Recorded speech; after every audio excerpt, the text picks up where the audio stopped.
오늘 우리에게 주시는 하나님의 말씀은 마태복음 19장 16절에서 30절까지의 말씀입니다.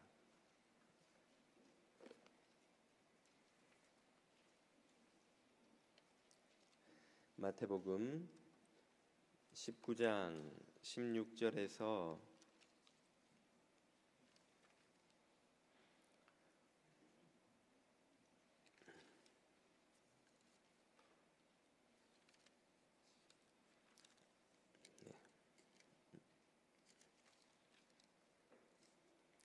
30절까지의 말씀입니다. 자매님과 형제님들이 한 절씩 읽죠.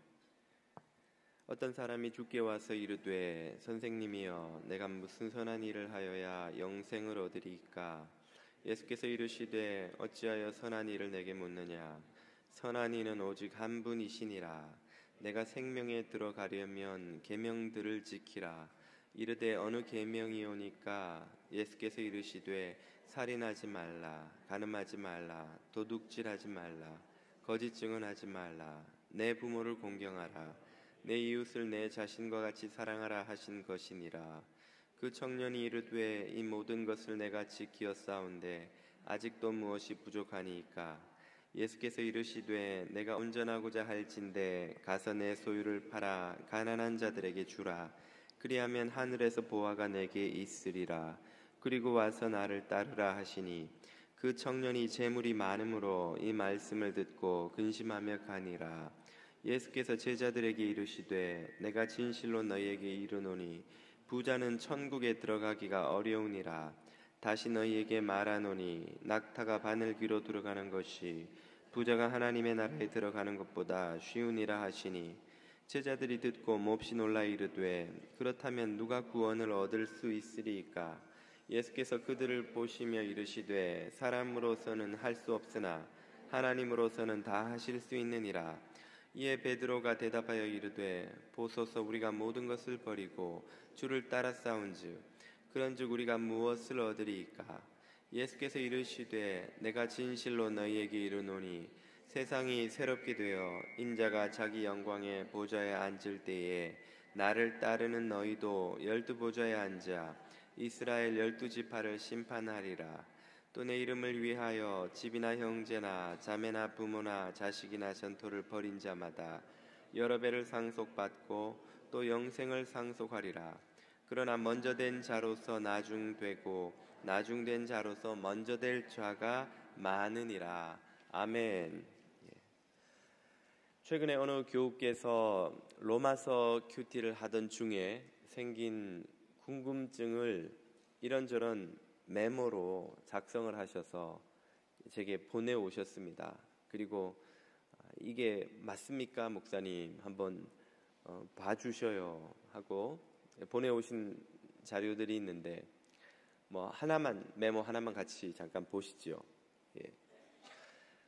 이 고민은 이런 것입니다. 믿음과 행위의 관계가 어떻게 되느냐 하는 것인데요. 믿음과 행위가 한 세트로 결합이 되어야 온전한 구원이 이루어지는 것 아닌가요, 목사님? 그래야 우리가 구원받을 수 있는 것 아닙니까? 하는 질문이었습니다. 믿음과 행위 그리고 구원의 관계에 대해서는 우리 그리스도인들이라면 누구나 참 한 번쯤은 고민하고 또 정확하고 바르게 알기를 원하고 그래서 또 안다고 생각하지만 또 돌아서 생각해 보면 또 헷갈리고 좀 알쏭달쏭한 것이 사실이 아닌가 생각이 됩니다.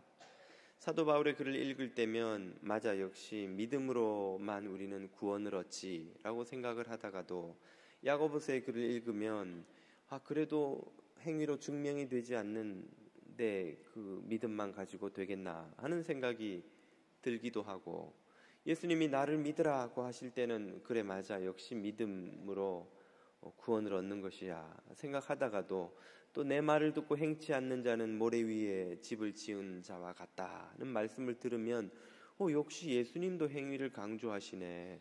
그렇다면 행위 없이 믿음만 가지고 또 구원을 받을 수 있는가? 이런 왔다 갔다 하는 그 생각들을 그리스도인이라면 누구나 하지 않을 수 없으리라 생각이 됩니다. 좀 다소 거칠게 이런 믿음과 행위에 관한 종교들의 가르침을 도식화해 보라면 아마 이런 모습이 되지 않을까 싶은데요. 유대교도들은 율법을 지킴으로 행위를 잘함으로 구원을 얻는다고 믿지요. 또 많은 자력 종교들이 그렇게 가르칩니다. 그에 비해 개신교도들은 오직 믿음으로만 구원 얻는다고 믿습니다.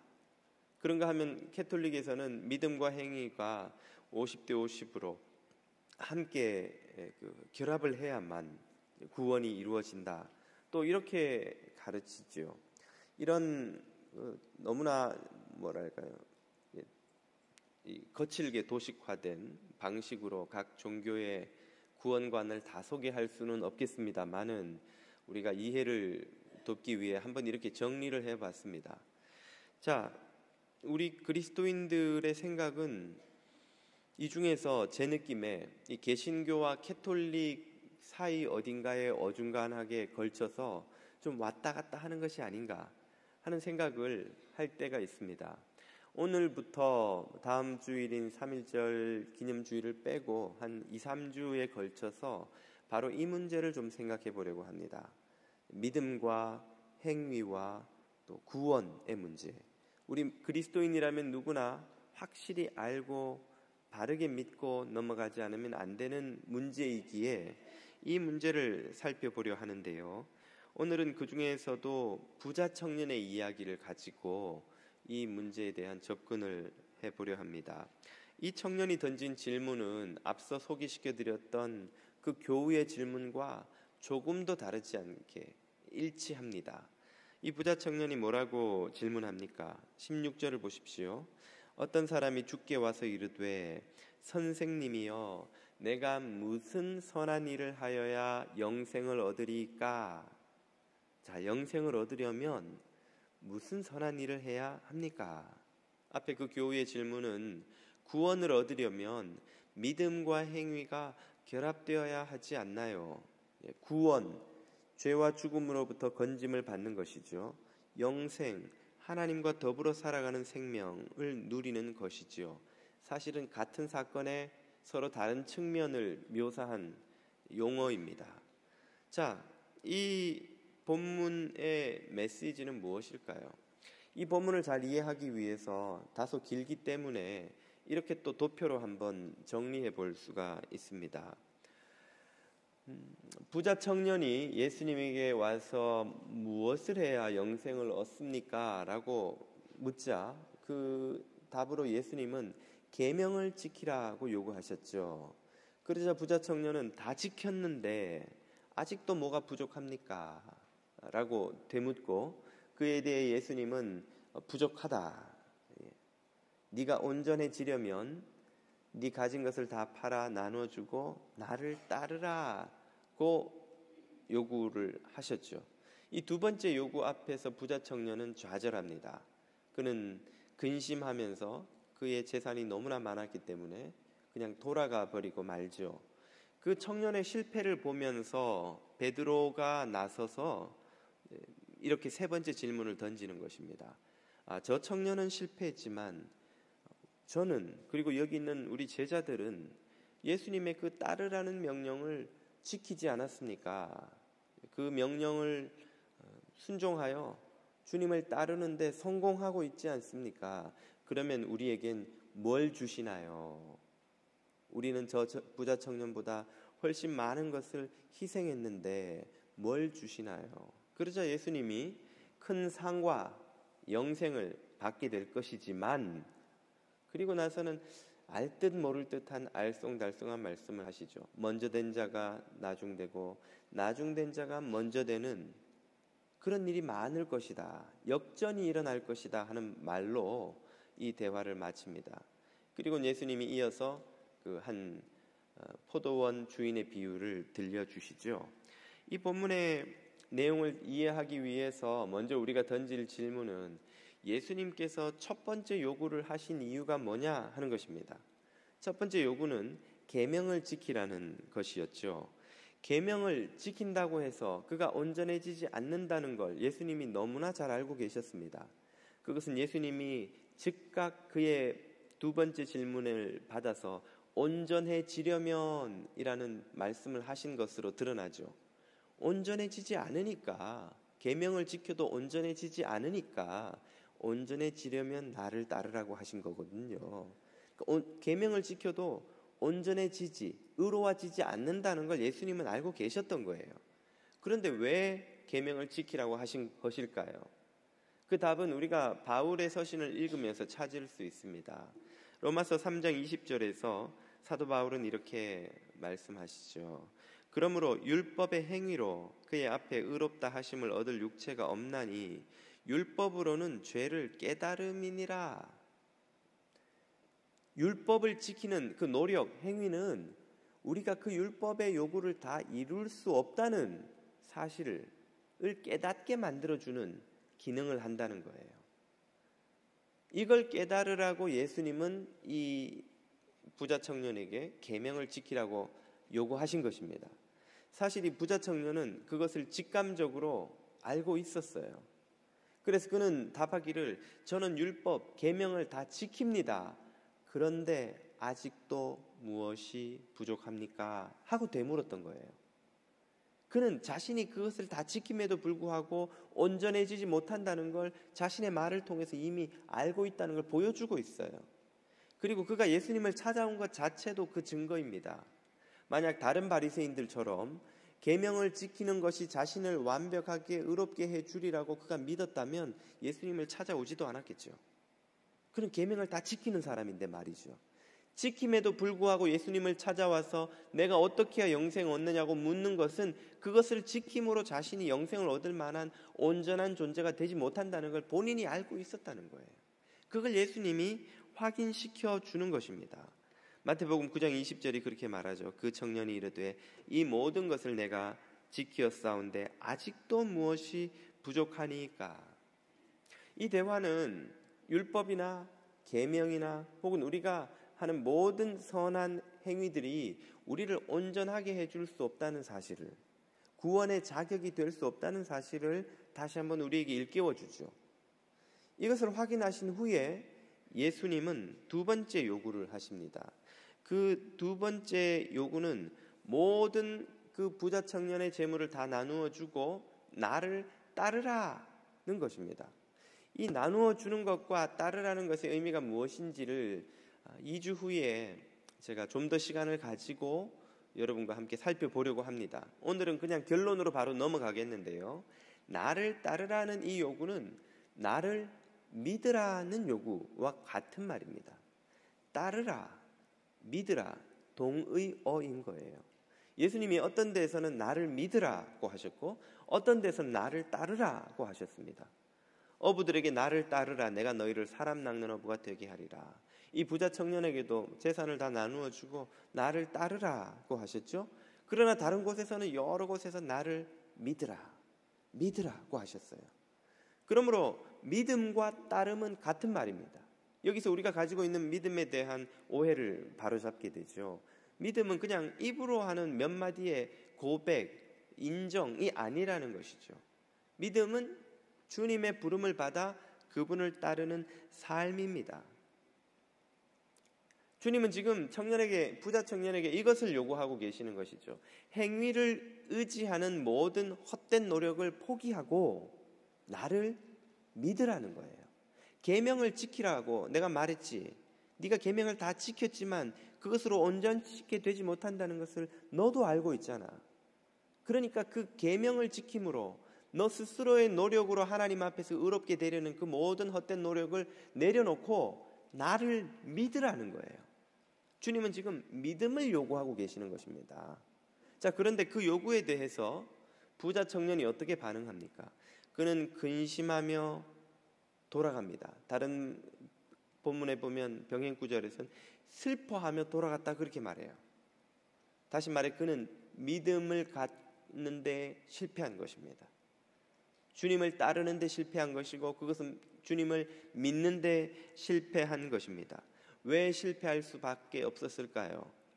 그것은 믿음이 이 계명을 준수하는 것보다 더 어려운 일이기 때문입니다.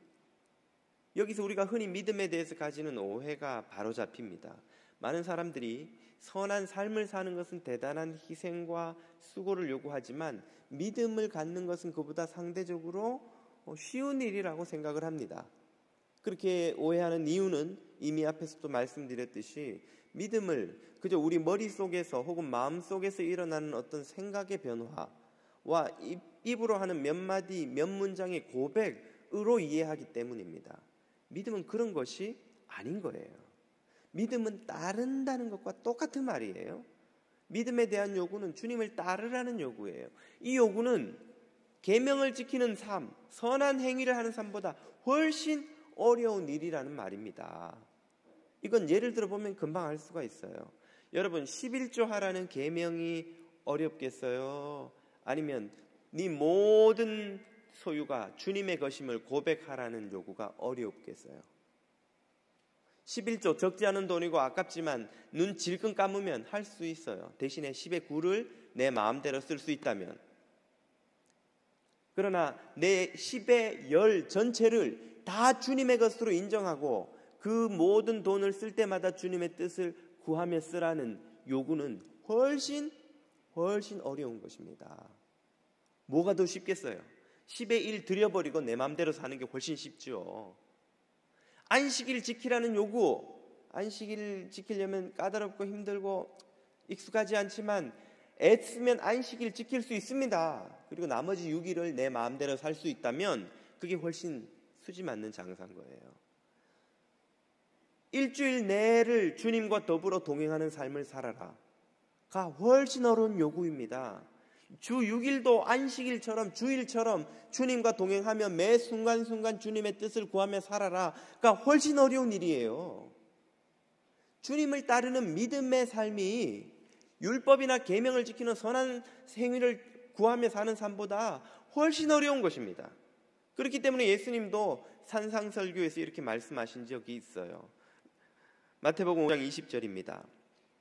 내가 너희에게 이르노니 너희 제자들의 믿음의 의가 서기관과 바리새인들의 율법의 의보다 더 낫지 아니하면 결단코 천국에 들어가지 못하리라. 예수님의 이 말씀 속에서도 어느 의가 더 중하며 어려운 것인지가 잘 드러나죠. 제자들의 믿음의 의가 사실은 행위를 의지하는 그런 노력, 인간의 노력을 의지하는 것보다 훨씬 어려운 일이에요. 믿음은 훨씬 우리에게 어려운 것을 요구합니다. 믿는다는 것은 따른다는 것이요, 따른다는 것은 주님을 내 삶의 주인으로 모시는 것이고, 주님을 내 주인으로 모시려면 원래 그 자리에 있던 주인을 끌어내려야 돼요. 그 원래 주인이 누굽니까? 바로 나의 자아거든요. 내가 인생의 주인이 되어 내 뜻대로 살던 그 존재를 끌어내려야 그 자리에 주님을 주인으로 모실 수가 있어요. 그런데 세상에서 제일 어려운 일이 무엇입니까? 바로 나를 왕으로 삼고 주인으로 삼고 살아가는 그 삶의 자리에서 끌어내리는 거예요. 이게 믿음의 삶이고 이게 믿음입니다. 그러니까 믿음이 행함보다 사실은 훨씬 어려운 의인 거예요. 그러니까 이 부자 청년이 모든 계명을 다 지켰다고 자신한 젊은이가 이 믿음의 요구를 이루지 못한 것입니다. 믿음은 정말 어려운 의예요. 그런데 놀랍게도 이 믿음의 의를 마치 다 이룬 것처럼 보이는 사람들이 있었습니다. 그들이 바로 베드로와 제자들이었던 거예요. 그러니까 베드로는 이렇게 예수님에게 묻죠. 저 부자 청년은 실패하고 돌아간 그 믿음에 대한 요구를 저와 우리 12 제자들은 이루고 있지 않습니까? 우리는 믿음의 삶을 살고 있어요. 실제로 이 12 제자들은 주님의 따르라는 요구에 응답해서 자신들의 배와 일꾼과 심지어 아비까지 버려두고 주님을 쫓았다고 복음서는 소개하고 있죠. 이들은 믿음의 요구, 주님을 따르라는 요구를 다 이루고 있는 사람들이에요. 그러니까 자신 있게 예수님에게 묻는 것이죠. 우리는 믿음을 지금 믿음의 길을 가고 있습니다. 믿음의 요구를 이루고 있습니다. 그러면 우리는 무슨 상을 받게 되나요? 거기에 대해 예수님이 마지막 세 번째 대답을 주신 것입니다. 너희는 큰 상과 영생을 받게 될 거야. 그런데 말이야, 거기에 단서 조항이 있어. 먼저 된 자가 나중되고 나중된 자가 먼저 되는 이런 일이 많을 거야 라고 하시고는 뒤이어서 오늘 우리가 읽지는 않았으나 포도원 주인의 비유를 들려주시죠. 이 포도원 주인의 비유가 의미하는 바가 뭘까요? 이 포도원 주인의 비유의 내용을 거칠게 요약해 보라면, 한 포도원 주인이 새벽부터 나가서 오후 늦게까지 인력 시장에 있는 일꾼들을 눈에 뜨이는 대로 데려다가 자기 포도원에 일을 시키는 것이 그 내용입니다.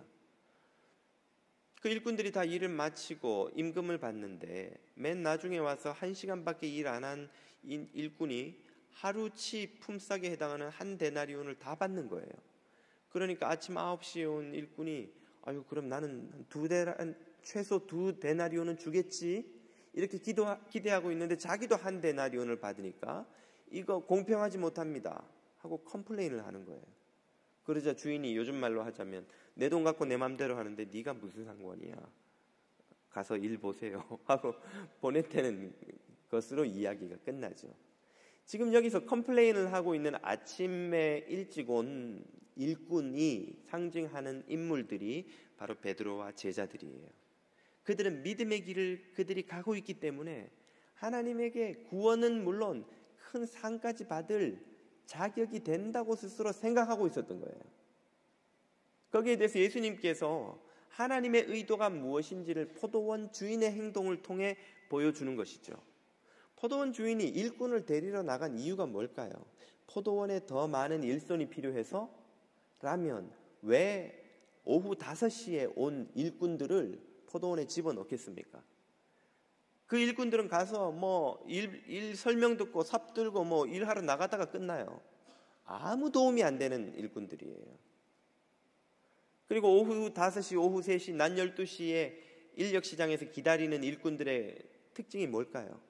다른 주인들이, 고용인들이 데리고 가지 않은 일꾼들이에요. 뭔가 결함이 있는, 너무 나이가 많거나 너무 어리거나 너무 무슨 일을 해본 경험이 없어 보이거나 너무 초짜처럼 보이거나 포도원에 데려가봐야 도움이 안 될 게 뻔하니까 그냥 거기 남아있는 거예요. 그런데 이 주인은 아침부터 나가서 오후까지 눈에 뜨이는 대로 일꾼은 무조건 불러다가 포도원에 집어넣는 거예요. 그리고 다 한 데나리온씩 줘서 보내요. 이 주인의 목적은 일을 시키는 것이 목적입니까? 임금을 주어서 보내는 게 목적인가요? 이 주인의 목적은 그들의 손에 그 하루에 일용할 양식을 해결할 일당을 줘서 보내는 거예요. 2000년 전 고대 근동의 일용직 노동자의 생활, 하루 두 끼를 먹는 서민들은 일용직 노동자인 아버지가 그날 일당을 벌어오지 않으면 저녁에 아내와 아이들이 모두 배를 골문 채 잠자리에 들어야 돼요. 그 사실을 너무나 잘 아는 포도원 주인은 눈에 뜨이는 대로 일꾼들을 데려다가 집어넣고 무조건 손에 하루치 임금을 다 쥐어서 돌려보내는 거예요. 이 일꾼들이 포도원에 들어오게 된 것은 그들이 훌륭한 일꾼들이어서가 아니라 그들에게 먹을 것을 주려는 포도원 주인의 긍휼 때문인 것이죠. 바로 이것이 제자들이 깨닫지 못하고 있는 하나님의 의도입니다.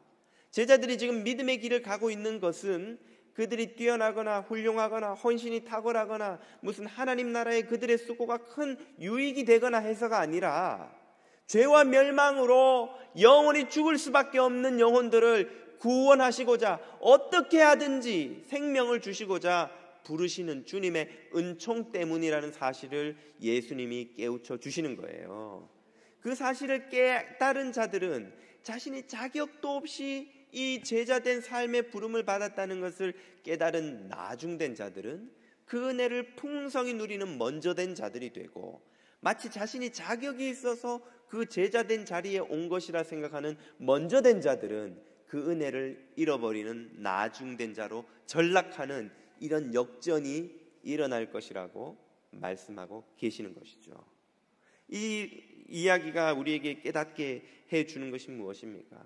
구원은, 그래서 그 믿음의 길을 가는 그 부름받은 이의 삶은 인간의 어떤 노력이나 희생이나 자격이나 수고와도 상관없이 전적으로 주님의 역사에 의한 것, 주님의 은총에 의한 것이라는 사실입니다. 주님 덕분에 믿게 된 거예요. 주님이 우리를 왜 택하셨는지, 왜 부르시는지 우리는 이해할 수도 없지만 자격도 없는 우리를 부르셔요. 그 부르심 때문에 우리가 믿음의 자리에 와 있는 것이에요. 그러므로 믿음은 행위를 대체하는 또 다른 인간의 공로가 될 수 없는 것입니다. 우리는 행위가 인간의 공로라고 생각을 하고 믿음은 그와 상관없는 것이라고 생각하기 쉽지만, 내가 믿었으니 구원받을 자격이 된 것이 아닙니까? 라고 물을 때에 그 믿음은 또 다른 인간의 공로로 작용하고 있는 거예요. 내가 믿었으니 믿음의 길을 지금 가고 있잖아요. 부름받아서 제자의 길을 가고 있잖아요. 그러면 구원을 받을 자격이 된 것이죠. 그 믿음이 인간에게서 나온 것이라고 생각하는 한 그것은 결코 구원의 조건이 될 수 없다는 거예요. 인간에게서 나온 어떤 것도 구원의 자격이 될 수 없습니다. 그러므로 처음부터 질문부터가 잘못된 거예요. 내가 무엇을 하여야 영생을 얻겠습니까?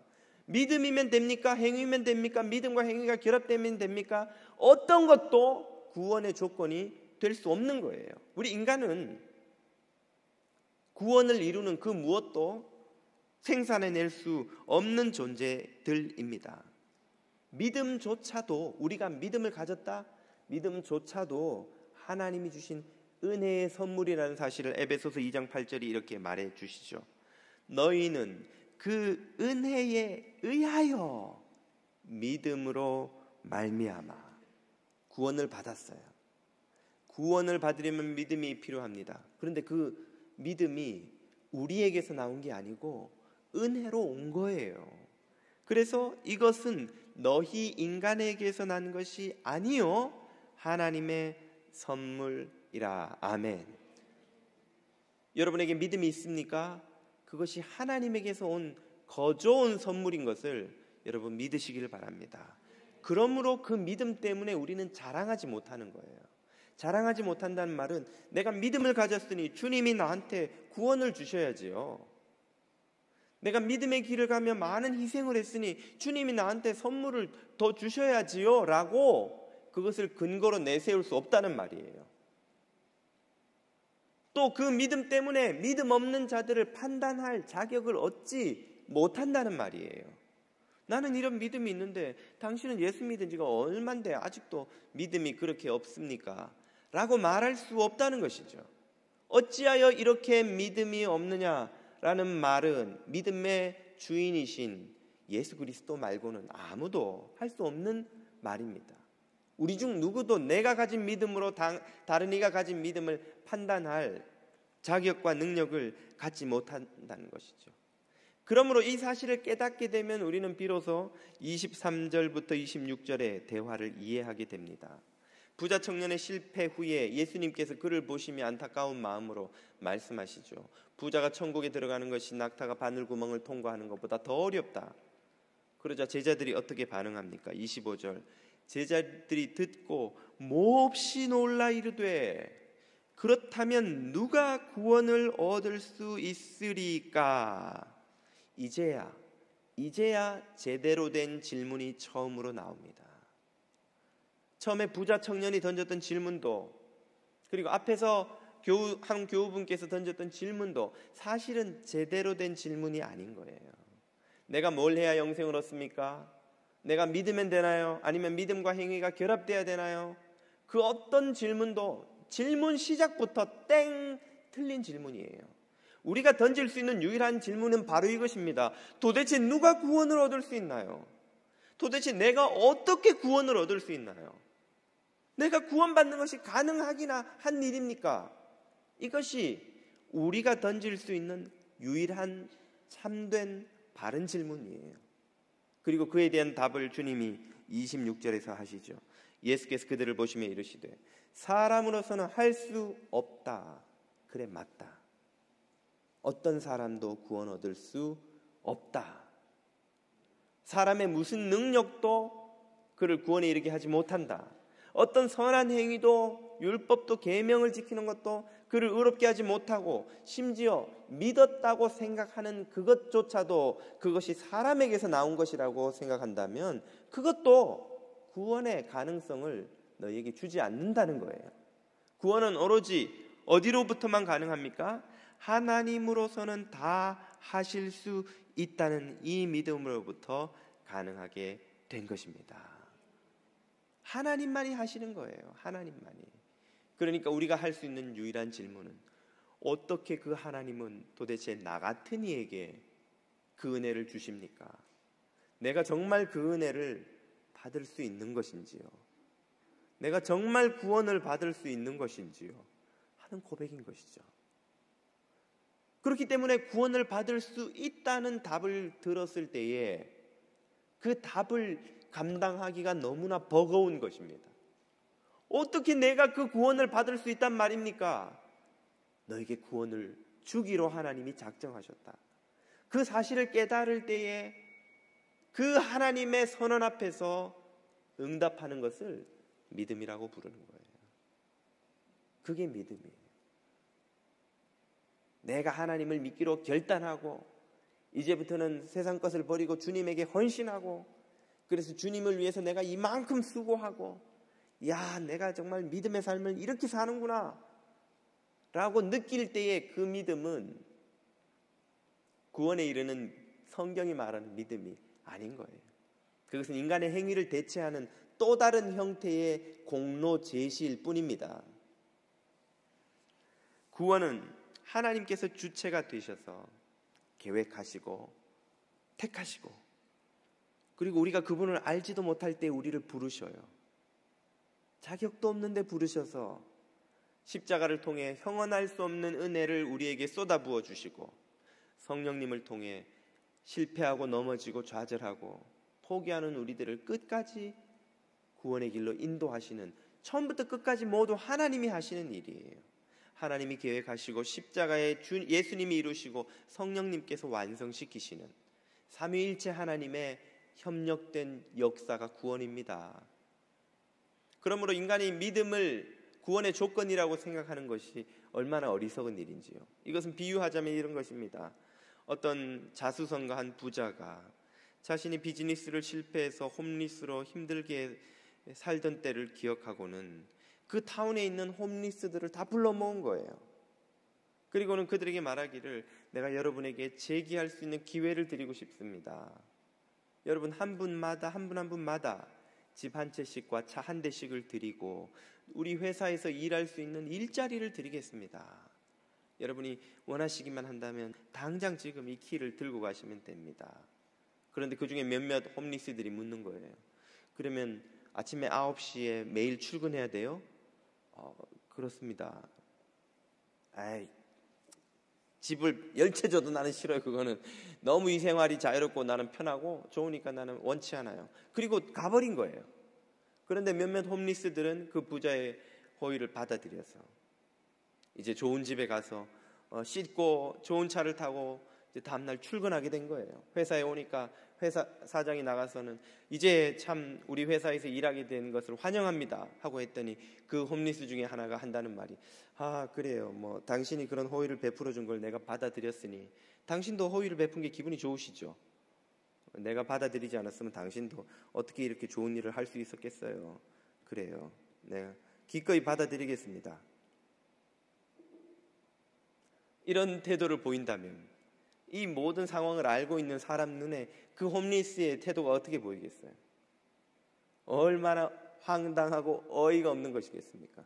마치 자기가 받아줬기 때문에 사장이 그런 좋은 일을 하게 된 것인 양, 자기 덕분에 그 사장에게 뭘 좋은 경험을 하게 해준 것인 양 생각한다면 얼마나 그것이 우스꽝스러운 모습이 되겠어요.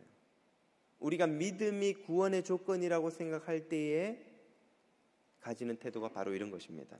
하나님, 내가 믿음을 가졌습니다. 그러니까 저한테 구원을 주시는 게 마땅하죠. 내가 주님에게 믿음을 갖고 헌신하는, 순종하는 삶을 살았습니다. 제게 상급을 주시는 게 마땅하지요. 당연한 일이지요. 라고 생각하는 것이 바로 이것과 같은 거예요. 우리는 애초에 믿음의 삶을 살 수 없는 존재입니다. 마늘 장아찌를 만들면 어떻게 되나요?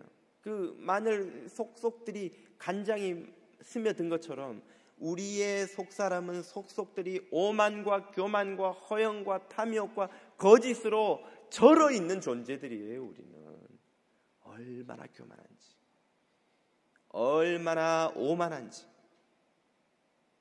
얼마나 거짓된지, 몇 푼 안 되는 돈 때문에 대단한 존재가 된 양 교만한 마음에 별것 아닌 세상의 지위를 얻은 것으로 세상의 주인이 된 것인 양 목을 꼿꼿이 세우고 다른 이들을 멸시하며 사람들의 인기나 평판, 그런 것에 마음이 빼앗겨서 자신이 대단한 존재가 된 양 하나님 앞에 교만한 것을 보면 우리는 믿음의 길을 애초부터 갈 수 없는 존재들이에요. 그런 우리들이 믿음을 갖게 된 기적이 일어났다면 그것은 우리에게서 난 것이 아니라 하나님의 선물인 것이죠. 그래서 에베소서 2장 8절은 다시 한번 이렇게 말합니다. 너희는 그 은혜를 의하여 믿음으로 말미암아 구원을 받았으니 이것은 너희에게서 난 것이 아니요 하나님의 선물이라. 아멘. 아멘. 믿은 것도 하나님의 선물이에요. 우리가 믿었기 때문에 구원을 얻은 것이 아니라 우리를 믿게 하신 선물을 우리는 거저 받은 거예요. 이렇게 보면 예수님과 이들의 대화를 다시 한번 이렇게 정리해 볼 수 있으리라 생각됩니다. 부자 청년이 와서 묻지요. 뭘 해야 영생을 얻습니까? 인간의 공로로는 무슨 짓을 해도 안 된다. 그러면 어떻게 하면 됩니까? 나를 믿으라. 우리는 주님을 믿었어요. 그러면 어떤 상을 받는데요? 네가 믿은 그것조차도 하나님의 은혜이다. 네가 상을 받겠지만, 구원을 받겠지만 그것은 네가 자랑할 수 있는, 요구할 수 있는 것이 아니다라는 말이에요. 그건 하나님의 뜻대로 하는 거예요. 주님 나라에 임하실 때 오른편에 나를, 우리 둘째는 왼편에 앉혀주십시오. 그를 오른편에 앉을지 왼편에 앉을지는 아버지께서 하시는 일이에요. 풍요로우시고 너그러우시고 넉넉히 주시는 하나님께서 넘치도록 상을 주시겠지만 그 모든 것이 아버지의 뜻에 달린 일이지 네가 이만큼 했으니 이만큼 받을 수 있다고 요구할 자격이 그 어떤 제자에게도 없다는 말이죠. 구원의 길은 바로 이 사실을 깨닫는 것으로부터 시작됩니다. 믿음의 삶의 시작도 끝도 모두 하나님의 계획과 은총 가운데 이루어지고 있다는 이 사실을 깨달을 때에 우리는 더 이상 행위처럼 믿음도 하나님 앞에 조건으로 제시할 수 없게 됩니다. 그리고 오로지 이렇게밖에는 물을 수 없게 되죠. 도대체 왜 나를, 도대체 어떻게 나를 주님이 구원하실 수가 있는지요? 그렇게 질문할 때 비로소 우리의 시선은 그리스도의 십자가로 향하게 되는 거예요. 십자가 말고는 이해할 수 없는 상황을 설명할 그 어떤 답도 없기 때문이죠. 그 질문이 무슨 의미인지 깨닫지 못하면 우리는 세상의 모든 종교가 가르치는 것처럼 선행을 해야 될지, 계명을 지켜야 될지, 율법을 지켜야 될지, 더 도를 쌓아야 될지 우리의 할 일들을 찾게 되는 것입니다. 십자가를 볼 이유가 없어요. 그러나 도대체 어떻게 사람이 구원을 받을 수 있나요? 도대체 내가 어떻게 구원받을 가능성이 눈꽃만큼이라도 있단 말입니까? 하는 이 질문을 깨닫게 되면 우리의 시선은 모든 헛된 노력으로부터 떠나서 주님의 십자가 말고는 바라볼 곳이 없다는 사실을 깨닫게 되는 거예요. 오늘 저와 여러분의 시선이 그래서 참으로 그리스도의 십자가로 향하게 되기를 축복드립니다. 그리스도의 십자가를 바라보지 않고는 도대체 누가 어떻게 구원을 받을 수 있냐는 이 질문에 대한 답을 우리는 찾을 수가 없는 것이죠. 믿음도 은총이며 인간의 또 다른 공로가 될 수 없으며 하나님의 이 은총의 손길이 아니고는 구원받을 자격이 그 누구에게도 없다는 사실을 깨닫고 이 하나님의 은총만 의지하며 끝까지 구원의 길을 가시는 성도 여러분 다 되시기를 축복드립니다. 기도드리겠습니다.